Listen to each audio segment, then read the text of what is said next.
kanilang mga koponan, ano? And it's not far-fetched to think na dapat talagang magtakbo yung dalawang yan. At dikit na dikit rin naman yung mga numbers nila. Points-wise, they're close to each other as well as field goals. The big number really has to be rebounds. That's +6 para kay Chris Alexander. And really what the doctor ordered para sa Barangay Ginebra. So, Mark Caguioa missed again, pero bihira pa siya tumira, no? I counted only at least mga dalawa yata at most na attempts, no? Mark Caguioa so far. But they get it back. So a lot of offensive rebounding here by Barangay Ginebra to help their cause. Eric Meng fumbling it. Sunday is open. Kiko Adriano para sa rebound. Binigay kay Salino Cruz.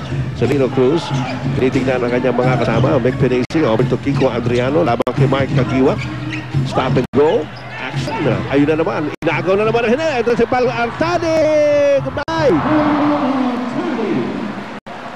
Another turnover, another point off turnover para dito sa Barangay Ginebra.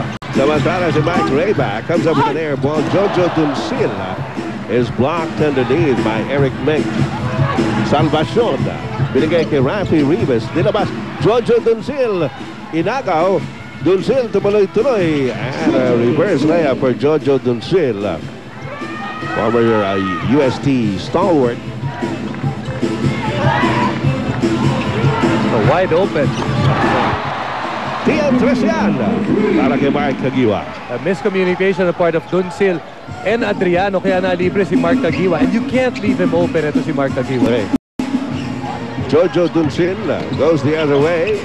Pilipit ang pasa. Celino Cruz. A lot of one-on-ones now para sa Red Bull. They're really forcing the issue, not getting into their offense. That's a looking at a team that is panicking and not allowing things to flow. Well, ito na si Paul Artadi, tumira na naman sa labas. Eric Meng with the offensive board. Ano sinasabi natin pati swerte, Lady Luck is smiling on Barangay Ginebra. Not a shot that would normally go down. Kanina patalikod na tira, pumasok. Ngayon naman, baliktad na yung pektos, pumasok pa rin. And it is a 21-point lead. Sipin mo hanggang ngayon, umpisa po tayo ng more than 2 minutes actually have gone by here in the second quarter. At 21 na ang lamang ng Barangay Ginebra. 12 pa lang ang nai-score ng Red Bull. At si Leo Horda, pinasok na rin ni Coach Yeng Giao para palitan na si Kiko Adriano. Duncil against Rivas. Ang hirap naman ang tira nito. Nakita niya haba ng galamay nitong si Rafi Rivas. Nakuha pa ni Jojo Duncil na score. One thing's for sure, Coach Yeng Giao will go deep into his bench, find out who is the hot guy for today. Right now, si Duncil pa lang kumukuha ng magandang puntos. Yes, malalim-lalim na nahugot yan, ha? Jojo Duncil brought in early by Coach Yeng Giao. 33-14 ang ating score, 19 ang lamang ng Barangay Ginebra. Narito po ngayon ang inyong PBA semifinals na tayo, ha? Umpisa po ito ng semis, best of 7 between Red Bull and Barangay Ginebra.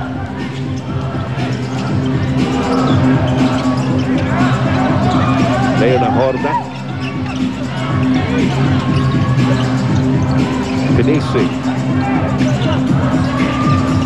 Horda sees an opening. Salvacion all over him, and Horda will have a 3-point play opportunity. Well, the starters of Red Bull just couldn't get anything going. Ngayon, nandito na sila. They're putting in their bench guys. Leo Horda, this time around, he's got a chance for a 3-point play. Jojo Duncil, who came from the bench, he's already contributed 4 points. So, not really talked about itong bench ng Red Bull, pero nakaka-deliver sila. Well, marami nga nagsasabi, walang superstars dyan. Pero alam natin na wala ka rin naman patapon dyan, Di ba? At anytime, basta sinabi ni Coach Yeng Giao, pumasok ka, kailangan handa ka. At saka kailangan sumunod ka. Yes. Yan ang prinsipyo ng Red Bull. At prinsipyo ng Boy Scout. Laging handa. Ito naman, isa pang laging handa si Mark Caguioa with another TM3.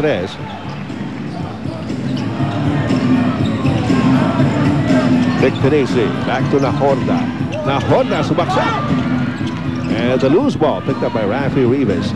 Binigay kay J.J. Helterbrand. Helterbrand looking at his partner. But instead goes to Sunday. Nahawakan na ni Mick Pinesian. Last touch is called on Sunday Salvacion. Samantala, Chris Alexander is sent back in by Coach John Richico para kay Rafi Rivas.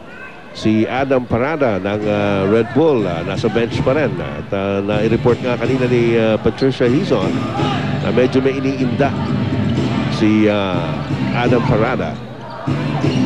Na Horda. Celino Cruz.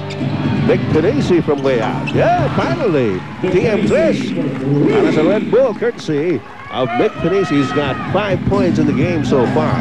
And that's only the first 3 para dito sa Red Bull out of 9 attempts. Because look at Barangay Ginebra, they've already made 4 3-pointers. Junti Valenzuela. Kontik na, medyo malakas lang. Celino Cruz, nandun na sa Leo na Honda sa baba. Pero Celino wants to take the 3-point. And he sinks it. TM3 para kay Celino Cruz. And this is the biggest run so far engineered by Red Bull.